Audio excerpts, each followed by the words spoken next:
सुप्रभात बच्चों, आइए आज का पेपर शुरू करते हैं। जो प्रतियोगी परीक्षाओं में पूछे गए प्रश्न हैं 2017 से लेके 2022 तक के। तो सबसे पहले आप देख लीजिए कि प्रतियोगी परीक्षा में संधि से संबंधित प्रश्न जो आए हैं, ऐसे कुछ प्रश्नों को हमने आप तक पहुंचाने की कोशिश की है। तो सबसे पहला क्वेश्चन है कि दीर्घ संधि, गुण संधि, यण संधि, वृद्धि संधि, अयादि संधि संधि के किस मूल भेद के अंतर्गत आते हैं? भेद पूछ रहा है। तो ये आपको सबसे पहला ऑप्शन व्यंजन संधि, स्वर संधि, विसर्ग संधि और इनमें से कोई नहीं, 4 ऑप्शन दिए गए हैं। तो इसमें से सही आंसर है हमारा स्वर संधि। क्या है सही आंसर? क्या है? स्वर संधि हमारा सही आंसर है। क्यों सही आंसर है? क्योंकि दो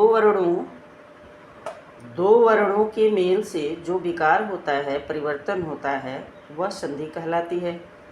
संधि के पहले वर्ण के आधार पर इसे 3 भागों में बांटा गया है। पहला है स्वर संधि, दूसरा है व्यंजन संधि, तीसरा है विसर्ग संधि। जब संधि से पहले शब्द का अंतिम वर्ण स्वर हो तो इस प्रकार के संधि को क्या कहते हैं? स्वर संधि कहते हैं।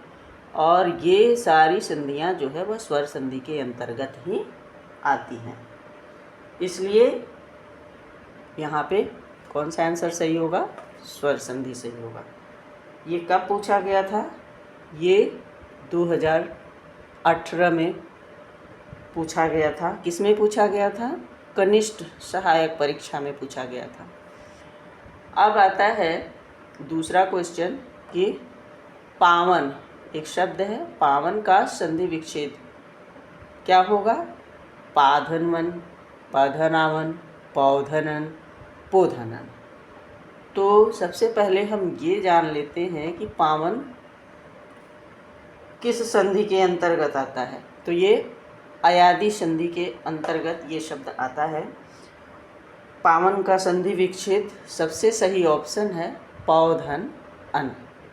पौधन अन, क्योंकि यह इसके अनुसार क्या होता है?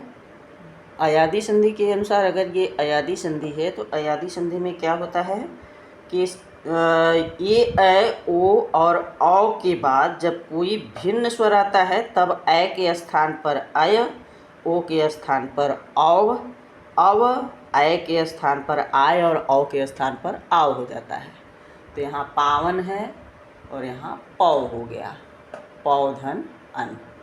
इसलिए यहाँ पे अयादि संधि है और इसका ये उदाहरण है और इसका ये सही संधि विच्छेद का ऑप्शन है सी, पौधन अन। और कहाँ पूछा गया था ये? लोअर 2 की परीक्षा में 2019 में ये पूछा गया था। अब आइए तीसरे क्वेश्चन पे आते हैं कि यशोदा में प्रयुक्त संधि का नाम है क्या है? यशोदा शब्द है, उसमें संधि कौन सा है? संधि भेद पूछ रहा है। तो यशोदा शब्द में 4 ऑप्शन दिया, स्वर संधि, व्यंजन संधि, विसर्ग संधि और इनमें से कोई नहीं। तो सबसे पहले ये जान लेते हैं कि इसका संधि विच्छेद होगा क्या। यहाँ तो व्यंजन ये भेद नाम पूछा है संधि का, तो इसका संधि विच्छेद होगा यशः धन दा, जो विसर्ग संधि के अंतर्गत आती है। किस संधि के? विषह, विष लिख के और अह शब्द का 2 बिंदु यहाँ पे दिया गया है, तो इसलिए विषह धन दा।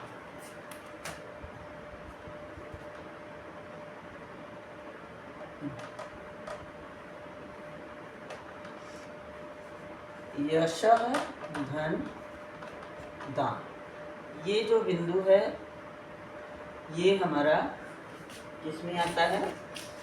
ये अह शब्द का, अह स्वर शब्द है अह, और ये इसका प्रतीक है। और ये विसर्ग संधि में आता है, प्रातः, यतः, स्वतः, संभवतः।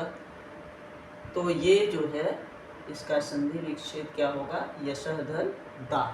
और ये किस में आएगा, ये विसर्ग संधि के अंतर्गत आएगा। आगे बढ़ते हैं, आइए अगला क्वेश्चन देखते हैं कि उच्चारण का संधि विच्छेद होगा। उच्चारण का संधि विच्छेद क्या होगा? तो सबसे पहला ऑप्शन है उच्च धन आरण, दूसरा ऑप्शन है उतः धन चारण, तीसरा ऑप्शन है उत धन चारण और चौथा ऑप्शन है उचः धन चारण।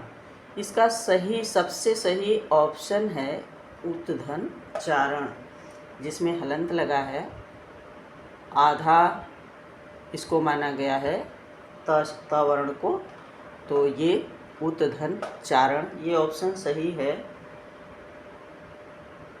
और यह किस संधि के अंतर्गत आएगा? यह व्यंजन संधि के अंतर्गत आएगा, क्योंकि यह व्यंजन वर्ण में ही सभी हैं। उच्चारण शब्द भी व्यंजन वर्ण के ही वर्ण हैं, और ये उत धन चारण जब इसका संधि विच्छेद हो रहा है, जब वर्ण अलग हो रहे हैं दोनों शब्द इसमें, तब भी यह व्यंजन संधि के अंतर्गत ही, व्यंजन स्वर के अंतर्गत ही आ रहा है। तो उत धन चारण ये सही ऑप्शन है।